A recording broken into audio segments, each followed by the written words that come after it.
Yeah, so here we are at Eagle Pass, and we're going to be meeting with the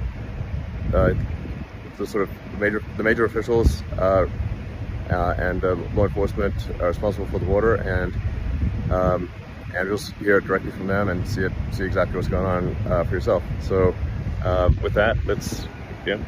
Yes, I'm Tony Gonzalez. I'm the local congressman here in the district. My district is 823 miles of the southern border, places like Eagle Pass, El Paso, Uvalde, Del Rio. We've been at the epicenter of this border crisis. What I'd really like to share is a lot of my sheriffs and local elected officials are being forgotten. Their stories aren't getting out. Some stories are, but a lot of stories aren't. The first person I'd like to hear from is Randy Brown, who is the sheriff of Medina County. It's about an hour away from, about 100 miles away from here. And Randy's behind us now. You want to come over here, Randy? And yeah. Just the question I have is what's happening in your county? This is 100 miles away. And just imagine, like you're just talking to America here, and people just want to understand exactly what's going on, but assume that people do not know what's going on.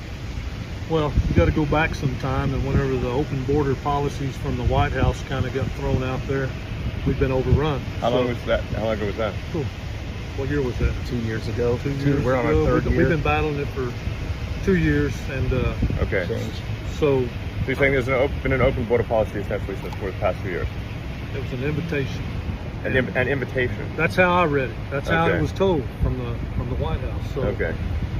They don't have a clue what's going on here, I don't think, because if they did, maybe they would care. Maybe they wouldn't. I don't know. How does the train impact you? Because the trains have been a big story lately.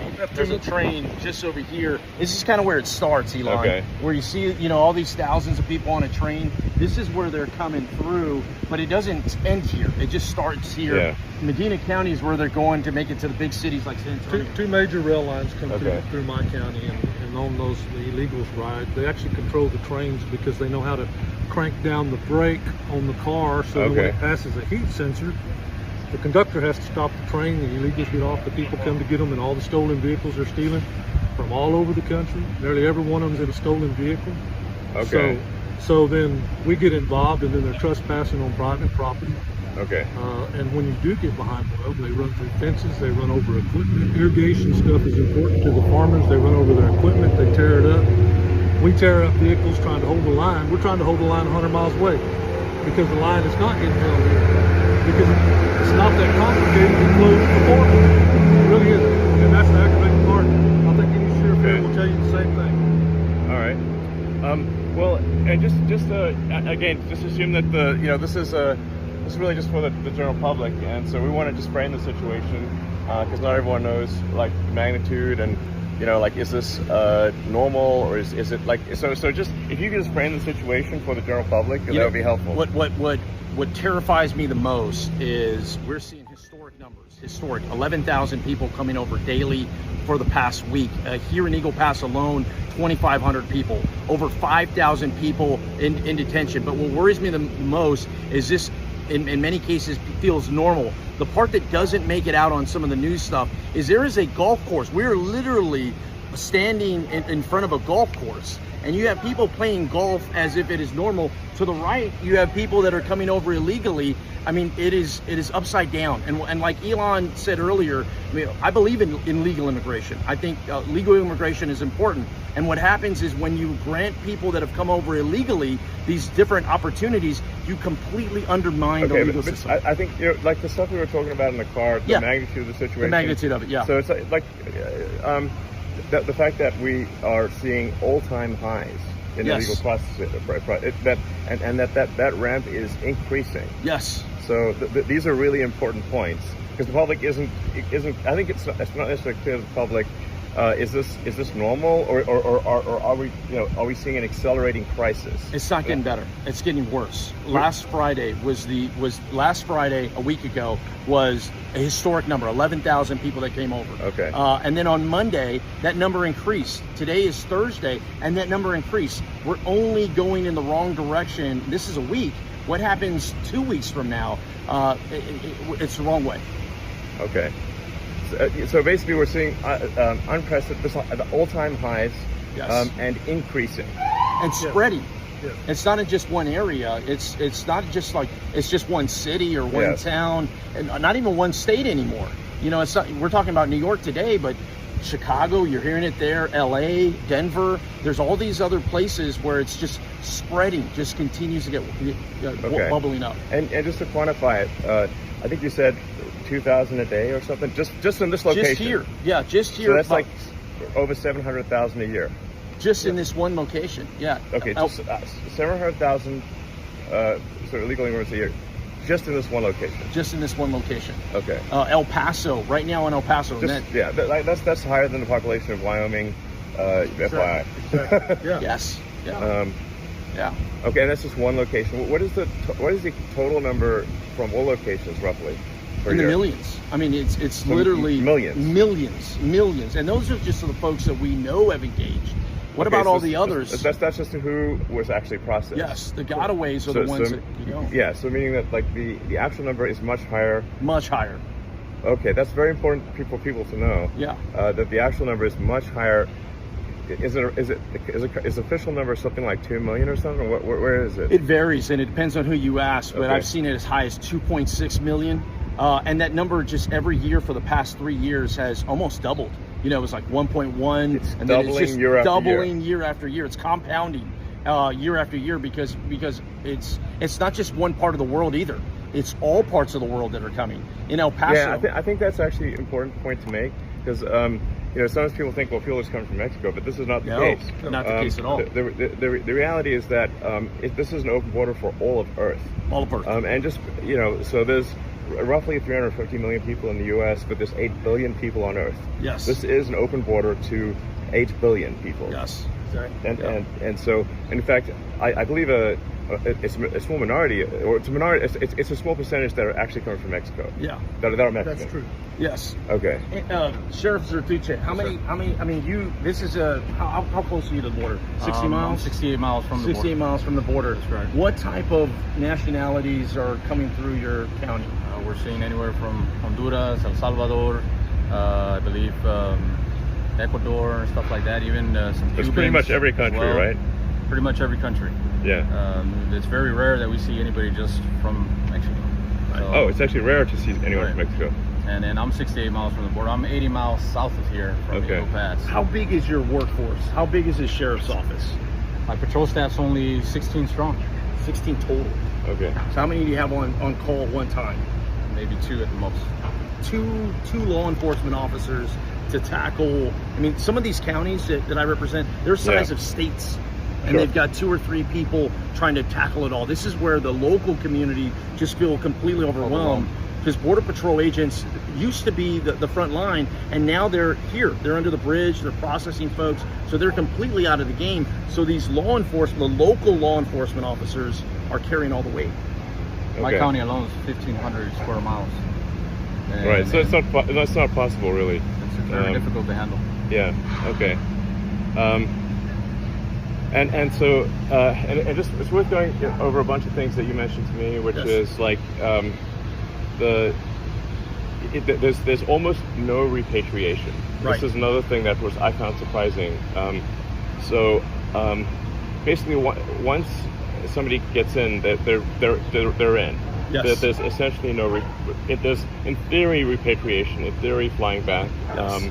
And I believe you talked to the president of Guatemala and asked him if, would they take people back, and he said, of course. Yes, I said I'll take every single one of them. Yeah, no problem. No So, problem. All you got to do is ask Call, us. yeah. Ask, just call. The White House just needs to call it. Exactly. Okay. And every white. And Seems like that's like not a difficult thing. Elon, every White House has done that. Okay. Whether it was Trump, whether it was Obama, whether it was Clinton, whether it was Bush, every single White House has had a border issue, and every single one has had to handle it the same way. Okay. By essentially going, we can't let everybody in because it's going to overwhelm us. You're going to abide by the laws, and if you don't qualify for asylum, we're going to send you back. And as soon as you start doing that, it alleviates the stress. This administration hasn't done that yet. Okay, so and just so of the sort of roughly 2.5 million that process illegals, and then it's maybe as much as twice double that or something. I don't know. So, Gotaways. Yeah. Call it like 4-ish million, maybe 5 million total processed and unprocessed. how many of the 4 or 5 million legal immigrants are sent back to their countries every year? I'll give you an example. Here in Del Rio sector is one of 9 sectors, okay? We're getting about 2,500 people coming over illegally a day. And we are repatriating or sending 0 back. Zero. Zero. Zero. So zero is quite a small number. Yeah, exactly. Okay, let's just literally 0. So Zero. basically there's no repatriation. What is happening is This is insane. What is happening is, at best, they will send people to other parts of the border. That's Okay. not back to where the country of origin. That's to Laredo or El Paso. Okay. In worst case scenario, and I want to bring in the mayor here, the worst case scenario is where they're at. You bubble to a point where there's nowhere else to send them. So what you end up doing is you release them into the street. Imagine what that does to your local community. This is the mayor How of you Eagle doing? Pass. Welcome Hi. to Eagle Pass. Rolando Salinas, mayor of the city of Eagle Pass. Hi. And it's been a rough. Oh, a nice town. Oh, thank you. Thank Yeah, you. It is. just FYI, in case people are wondering whether Eagle Pass is like a rundown town. It's actually really clean and nice, just FYI. Thank you so much. Yeah. You know, we're a city of 28,000 people, and we've had 19,000. Sorry, so maybe talk to the camera, I suppose. Eagle Pass is a city of 28,000 people. We've had over 19,000 people in the last about 10 days come in, so we don't have the resources. It's wait, the more people are coming in by far, than it's exceeding the population of the town on a regular basis. Absolutely. We don't have the resources to control. When you talk about the hospital, Absolutely. I think that's a Absolutely. piece that a lot of people are missing. Eagle Pass has 1 hospital. So you have thousands of people visiting this hospital. People are getting frustrated. The safety's taking a toll. People can't get medical care, our local constituents, because they're treating people that are coming in from other countries.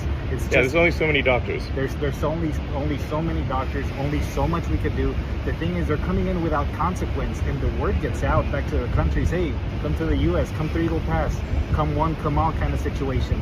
And it's disappointing that we don't have a reform where we can solve this issue. The other thing about this too, Elon, is it should not be a partisan issue. I get it. The politics in it are lucrative. Exactly. There's certainly a temptation to make it a partisan issue. 100%. Yeah. But this is across the board. I don't care if you're a D or an R, if you vote, don't vote, Yeah. urban America, rural America, everybody's impacted the same way. When the crisis hits your town, it's like a hurricane.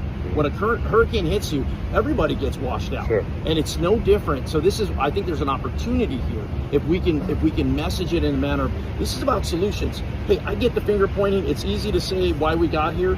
It's like, how do we just get out of here? And I think there are some real tangible solutions we can get. Okay, so I guess the first part of this video, and I'll take a minute to upload it once this time, Sure. is just to frame the problem so Yes. that the American people understand the magnitude of the problem, how quickly it is growing, and that there is basically no solution currently being implemented. Yes. Yeah. Yes. Okay, and just to understand, when you're telling me sometimes people coming through are they have gang tattoos and, and they have the tear tattoo on the part. I'm not sure. Maybe that everyone knows what tattooing a tear on your head on your face means. I visited. That's good. It's not good. It's not good. I visited. Just Okay. nonstop. I visited the facility here in Eagle Pass on Monday, and there was a guy that had face and neck tattoos, hand tattoos, and he had teardrops. And a teardrop is when you kill somebody. When you kill someone, and then you wear it as a badge of pride. You're Right. actually happy that you've killed someone, Right. and you want people to know it. Right. And when someone like that comes through and they say they're an asylum seeker, what do we do? So I'm in there, and I asked the Border Patrol chief. We're talking about basically a serial murderer. Because he has multiple teardrops. Serial murderer and proud of it. Yes. Yes. This is not somebody you want babysitting. Not subtle. No, not at all. Okay. And so when I asked the Border Patrol chief, I go, hey, what's up with this guy? Yeah. And he asked him in Spanish, he goes, hey, have you ever been arrested before? He goes, oh, of course not. And he's like, no, I've never been arrested. And so what the Border Patrol chief said, he goes, we do not have records from people from Venezuela. Sure. So we can't track, unless they were arrested in the United States, we really don't know who some of these actors are. Many people you'll see are fleeing poverty. I get that. Sure. But there are others that are fleeing, incarceration. Yes. we are basically, it seems like a place where you can go to get away from the law. Yes.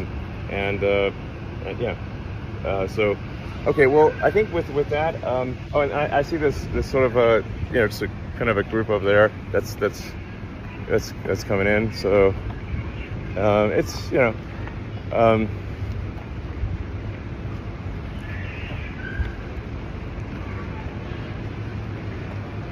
so this sort of I don't know if you could really see it. I'll try to switch it around.